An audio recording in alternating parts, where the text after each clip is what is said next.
Olá, sétimos anos, aqui é a professora Mariana e hoje a gente vai falar sobre doenças causadas por bactérias. Bom, diferente dos vírus que a gente viu nas últimas aulas, as bactérias elas possuem células e elas são seres unicelulares. O que isso quer dizer? Que cada indivíduo possui apenas uma célula. E essas células são chamadas de células procariotas, elas são bem simples, bem pequenas.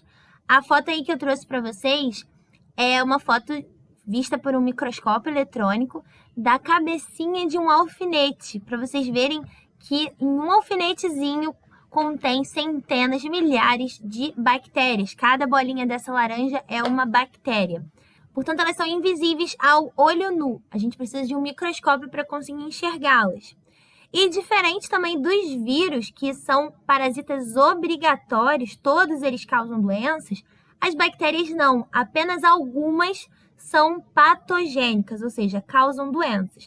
Vamos lembrar que a gente já falou sobre isso, que algumas bactérias elas são mutualistas, elas ajudam, auxiliam na vida de outro ser vivo. Algumas são decompositoras, portanto, elas exercem um papel fundamental de reciclagem dos compostos na natureza. E algumas, então, causam doenças. Essas bactérias, elas possuem vários formatos, vários tipos. Eu trouxe alguns aqui para vocês, como essas bactérias redondinhas, chamadas de cocos. Essas aqui mais compridinhas, chamadas de bacilo. Tem uma que não está aí, que é um formato assim de hélice, que é espiroqueta. Tem de vários tipos e formatos. E como que essas bactérias patogênicas são transmitidas?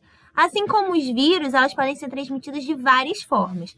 Pelo ar, né? Gotículas suspensas, quando alguém tosse, alguém fala, alguém espirra, através de água, alimentos ou objetos contaminados, através de animais vetores que vão, então, transmitir essa doença, através de relações sexuais e etc. Várias outras formas de você pegar alguma bactéria que é patogênica.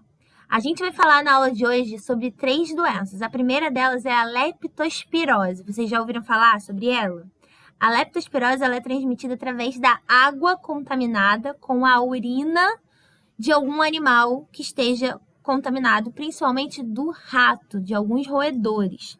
Então, quando algum humano, entra em contato, principalmente quando tem uma ferida, fica mais fácil ainda da bactéria invadir a sua pele e entrar no seu organismo. Então, quando essa pessoa tem um contato com a urina do rato, ela corre esse risco. Aqui, ó, as bactériazinhas representados por essa imagem amarelinha.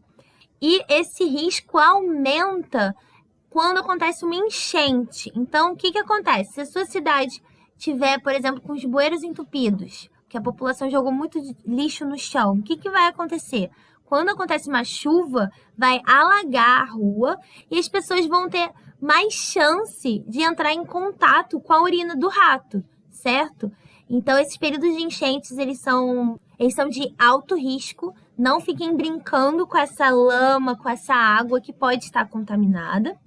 E o ciclo é basicamente isso, né? Os ratos, eles são carregadores dessa doença, mas eles não sofrem a doença, eles são assintomáticos. Então, eles são um reservatório natural dessa bactéria. E o rato, então, ele pode passar através da sua urina para a água, né? Contaminar o ambiente, ou diretamente para um ser humano ou outros animais silvestres ou de rebanho, como vaca, porco, e domésticos, como os nossos pets. O nosso cachorro, o nosso gatinho, pode também pegar leptospirose.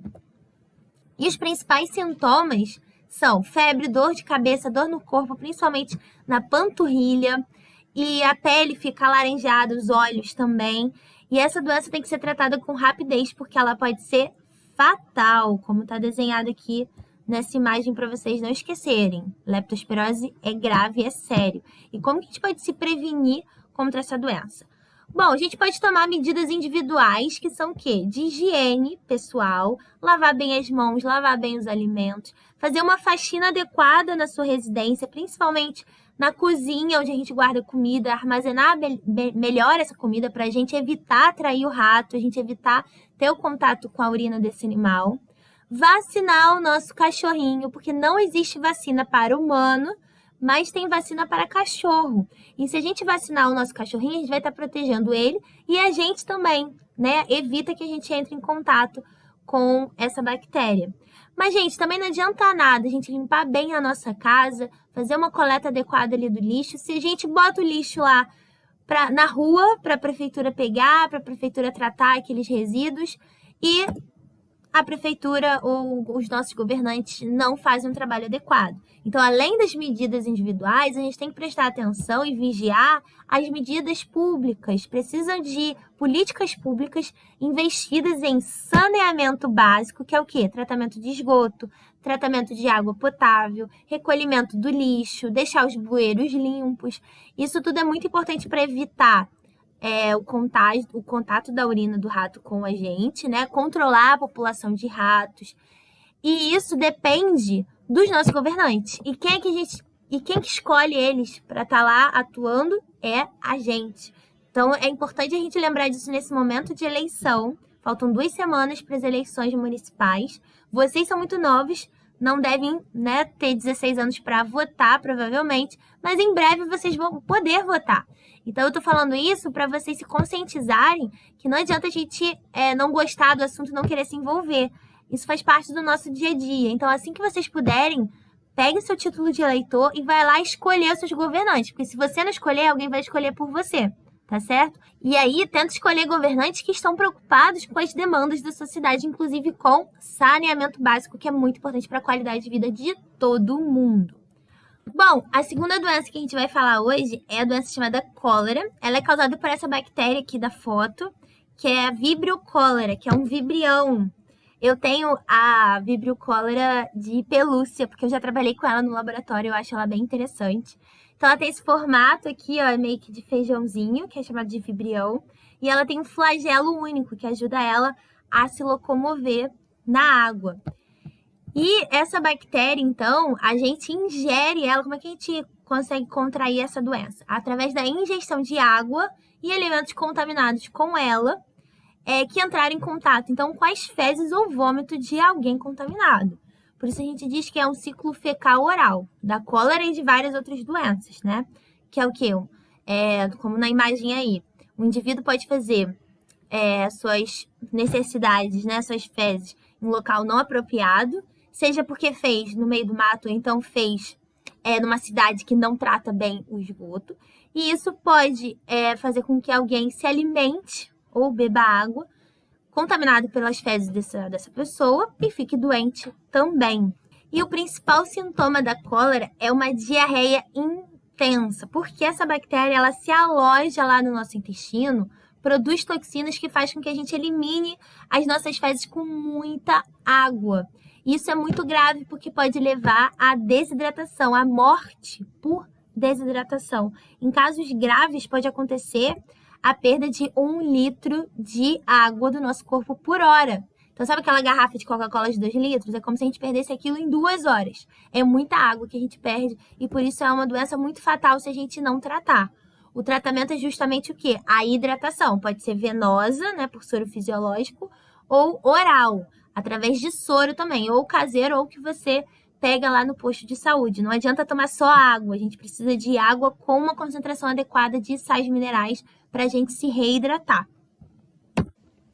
E a prevenção é parecida com a leptospirose, a gente precisa de saneamento básico mais uma vez. A gente precisa que tenha um tratamento de água potável adequada para a gente não beber água contaminada, certo?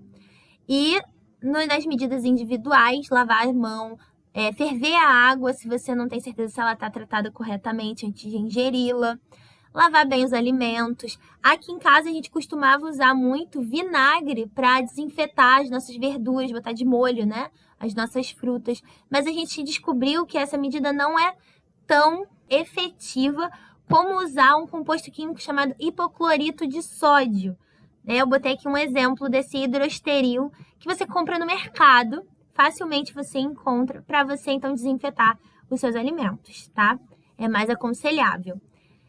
E não pode acontecer essas situações da foto aí que vocês estão vendo.